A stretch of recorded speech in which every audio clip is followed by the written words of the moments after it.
अक्सर ऐसा देखा जाता है अंजाम देने के बाद कोशिश ये होती है कि बाइक पर या किसी गाड़ी पर भागने की कोशिश हो, लेकिन ऐसा कोई प्लान उनका नहीं था। मतलब एक व्यक्ति जाकर वहां जो दीवार है उसको लांग कर दूसरी तरफ छिपने की कोशिश कर रहा था, दूसरा व्यक्ति दूसरी तरफ भाग रहा था, एक लेकिन भागने में कामयाब हुआ। पूरा अपडेट इस खबर पर, पूरी जानकारी इस हत्याकांड पर, अरविंद। देखिए, पहले जो हमारे गेस्ट ने कहा कि ये पकड़े जाने के लिए आते हैं, मैं इस बात से पूरी तरह से एग्री करता हूं। दूसरी बात ये है कि ये जो अक्यूज्ड है इनका की कोई क्रिमिनल हिस्ट्री नहीं है। जोश में इनके जोश को देखते हुए जो गैंगस्टर हैं वो इनको रिक्रूट कर लेते हैं सोशल मीडिया के जरिए। जिस तरह से हथियारों का शौक और अंडरवर्ल्ड में जाने का शौक, उस तरह से रिक्रूट तो कर लिया जाता है। पैसे भी देखिए 50-50 हजार रुपए एडवांस दिए गए, बहुत मामूली रकम है ये। इस तरह के एडवांस बाद में देने का वादा किया गया होगा।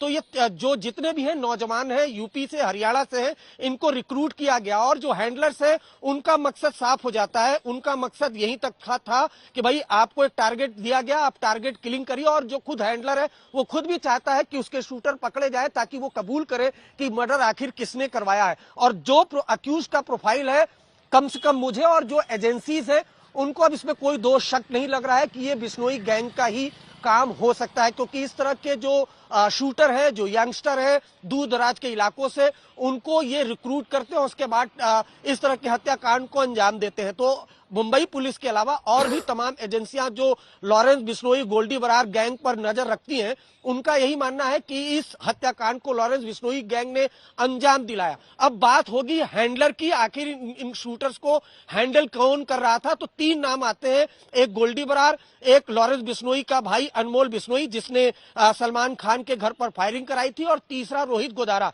इन तीनों में से हैंडलर कौन होगा, बस ये देखने वाली बात है। और जाहिर सी बात है, जो अक्यूज के मोबाइल फोन है, जो शूटर के मोबाइल फोन है।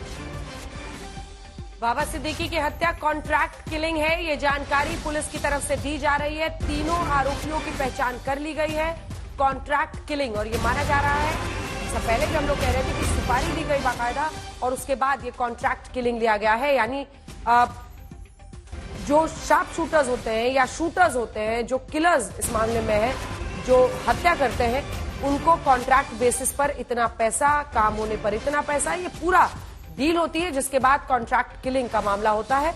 और वही मुंबई पुलिस जानकारी दे रही है। बाबा सिद्दीकी की हत्या कॉन्ट्रैक्ट किलिंग है, ये पुलिस का कहना है। अरविंद। बिल्कुल, देखिए कॉन्ट्रैक्ट किलिंग ही है। और जैसा कि मैंने बताया, ये पूरा जिस तरह से मैंने देखा कल से आज तक का सीक्वेंस, इसमें कोई शक नहीं है जिस तरह से क्लेम कर रहे हैं शूटर्स भी कि वो बिश्नोई गैंग से जुड़े हुए हैं। लॉरेंस बिश्नोई गैंग का ही ये काम हो सकता है। जिस तरह से यूपी के शूटर, अभी दिल्ली में बीते दिनों जीके में जो शूट आउट हुआ, उसमें भी यूपी के शूटर्स को लॉरेंस बिश्नोई गैंग ने हायर किया था। काफी यंग एज के हैं, कोई क्रिमिनल हिस्ट्री नहीं है। इसका भी एक मकसद है ताकि एजेंसी के रडार पर वो ना आ सके, और इस वजह से 1 महीने तक वो मुंबई में रुके रहे, प्रॉपर रेकी की, और रेकी के बाद वारदात को अंजाम दिया। अंजना, आपको जानकर हैरानी होगी कि इन शूटर को यह भी नहीं पता होगा कि जिस शख्स की हत्या कर रहे हैं उसका प्रोफाइल इतना बड़ा है कि महाराष्ट्र की राजनीति में भूचाल आ सकता है। इनको बस तस्वीर भेजी गई, टारगेट दिया गया, और टारगेट को इन लोगों ने अंजाम दिया। भागने का प्लान आपने देखिए कि जिस तरह से जो एक अक्यूज है, उसके बाद जब पुलिस पहुंचती है तो वो कहता है मुझे मत मारो।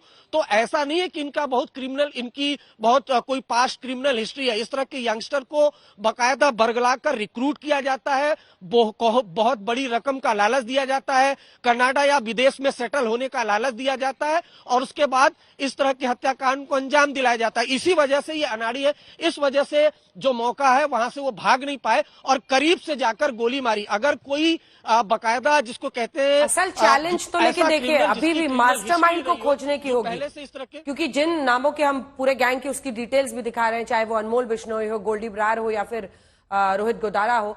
अब चैलेंज तो यह है कि मास्टरमाइंड खोजना होगा। कॉन्ट्रैक्ट किलिंग हो गई, आपने तीनों आरोपियों की पहचान कर ली, लेकिन अगर ये किसी के शह पर, किसी के इशारे पर काम कर रहे थे, वहां तक पहुंचने का चैलेंज होगा।